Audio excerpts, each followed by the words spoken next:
দেখো এখানে আমি বলি কিউবের অঙ্ক। কিউব কিউব জিনিসটা কি? কিউব মানে হচ্ছে, আমি ধরো ঘন লিখলাম, এর আগে আমি একটা বুঝিয়েছি বর্গ।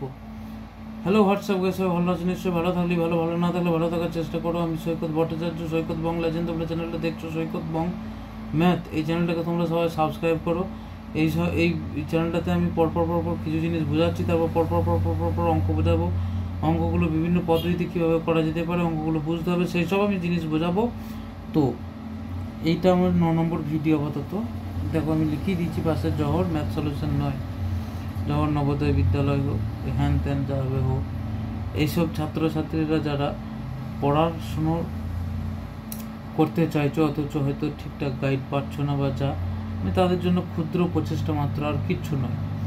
ফ্রিতে পাবে, তোমরা লাইক করবে, সাবস্ক্রাইব করবে, এইটুকুই আমার কাছে অনুরোধ, এটুকুই আমার অনুরোধ। ঘন মনে করো 1-এর ঘন, 2-এর ঘন, 3-এর ঘন, 4-এর ঘন, 5-এর ঘন, 6-এর ঘন, 7-এর ঘন, 8-এর ঘন, 9-এর ঘন, 10-এর ঘন, এই মনে করো এতগুলো লিখলাম। এবং ঘন মানে কি? ঘন মানে কিউব বলতে পারি। আচ্ছা, একের মাথায় 3 আছে, মানে 1 টু পাওয়ার 3। 1-এর মাথায় 1-এর পাওয়ার হচ্ছে 3, মানে এরকম পাওয়ার মানে হচ্ছে 3 বার গুণ হবে। 2-এর ক্ষেত্রেও তাই, 3-এর ক্ষেত্রেও তাই, 4-এর ক্ষেত্রেও তাই, 5-এর ক্ষেত্রেও তাই, 3 বার করে গুণ হবে। ঠিক আছে, 7 লিখে দিলাম, 3টে গুণ করে দিলাম। এটা তোমরা কিন্তু 50 পর্যন্ত করবে, এগুলো কিছু করার কিছু নেই, মানে করে বলে সময় নষ্ট না, এগুলো প্র্যাকটিস, এগুলো গুণ করা প্র্যাকটিস হবে, প্র্যাকটিসের জন্য এগুলো করা, আর কিছুই নয়। 9 গণিত 9, আমার সময় আমার এগুলো সব জানা আছে, আমি এগুলো করাবো কেন? বলে দিতে পারি প্র্যাকটিস করো, এগুলো প্র্যাকটিস করো। প্র্যাকটিস করতে দেখবো বিভিন্ন রকম অঙ্ক তোমরা পারছো। 10 গণিত 10, দেখো 10 10-এ 100, তাহলে এটা কত হলো? 1000। এটা আমি পারবো। 1-1-এ 1, 8, 3-এ 27, 4-এ 64, 5-এর 125, এতদূর পর্যন্ত আমি আরামসে করে দিলাম, আমার এগুলো জানা আছে। 6 দেখো, 6 6 36, 36কে 6 দিয়ে গুণ করলে 6 3 18 3 21 216। 7 7 49কে 7 দিয়ে গুণ করলে 7 9 63, 3 হাতে রইল 6, 7 28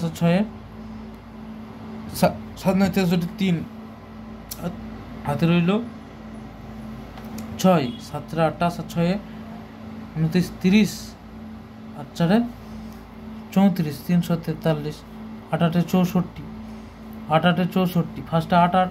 দেখো একটা জিনিস আরও পরিষ্কার পরিচ্ছন্নভাবে জিনিসটা দেখিয়ে দিই।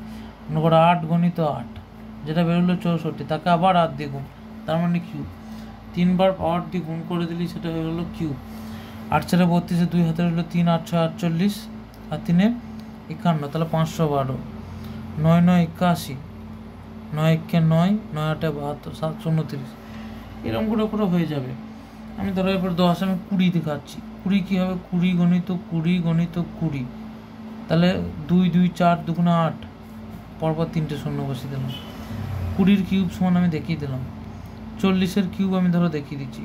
40 গণিত 40, তাহলে সেটা হবে 4 4 16, 16 4 64, তার মাত্রায় 3টে শূন্য, তারপর 3টে শূন্য, এটাই হবে।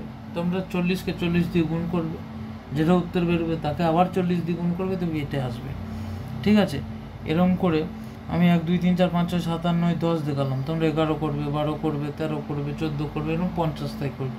বলবে কেন করবো? এগুলো তো দরকার নাই, কিন্তু প্র্যাকটিস করতে ক্ষতি কী আছে? ফালতু যেগুলো বসে রয়েছে রয়েছে টাইম, একবার প্র্যাকটিস করতে ক্ষতি তো কিছু নেই। আরে 1 থেকে 20 ঘর নামতে লিখলে ক্ষতি তো কিছু নেই, তোমার প্র্যাকটিসের মধ্যেই থাকবে। প্র্যাকটিস করো, এখানে একটাই সমাধান। ভালো রেজাল্ট করতে গেলে একটাই সমাধান, ডু প্র্যাকটিস তোমাকে করতেই হবে অল টাইম। একটা সময় নষ্ট করব না, আমি প্র্যাকটিস করব। ঠিক আছে, এরকম 50 পর্যন্ত প্র্যাকটিস করো। প্র্যাকটিস করার জিনিস প্রচুর আছে, এমন অঙ্ক নয় প্র্যাকটিস করব কি তা নয়, আমাকে এগুলো বিভিন্ন ধরনের অঙ্ক আছে, আমাকে বসে প্র্যাকটিস করতে হবে। আর জিনিসগুলো মাথার মধ্যে গেঁথে নিতে হবে, যে ঘন মানে কি, ঘন মানে হচ্ছে কিউব। কিউব মানে কি, মাথায় 3 থাকবে।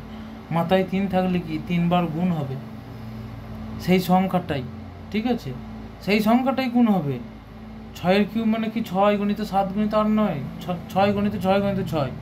মনে করো রাম, তার মাথায় কিউব মানে কি রাম গণিত রাম গণিত রাম।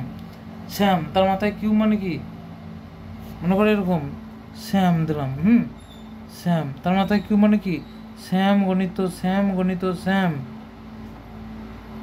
এটা বুঝতে হবে। আর শ্যামের স্কোয়ার যদি দিই, শ্যামের স্কোয়ার যদি দিই, তাহলে শ্যাম গণিত শ্যাম গণিত শ্যাম, এই 2 বার শ্যাম। আর যদি শ্যামের পি টু দি পাওয়ার শ্যাম মানে শ্যাম, তার মাথায় কিছু নাই মানে 1 আছে মনে করো। আর শ্যাম পি টু দি পাওয়ার 4 যদি দিই, তাহলে শ্যাম গণিত শ্যাম গণিত শ্যাম গণিত শ্যাম। আমি যদি এক্স বসিয়ে দিই, তাহলে এক্স গণিত এক্স গণিত এক্স। আমি যদি ওয়াই বসিয়ে দিই, ওয়াই গণিত ওয়াই গণিত ওয়াই, ওয়াই কিউব মানে এই রাম শ্যাম যদুমধু, এই 4টা x Y Z A B C D, আর কিছুই নাই। মাথায় কিউব মানে কি ঘন, ঘন মানে কি 3 দিয়ে গুণ হবে। 3 দিয়ে গুণ নয়, 3 বার গুণ হবে ওই সংখ্যাটা, তবেই সেটা কিউব হলো, তবেই সেটা ঘন হলো। বোঝার আছে?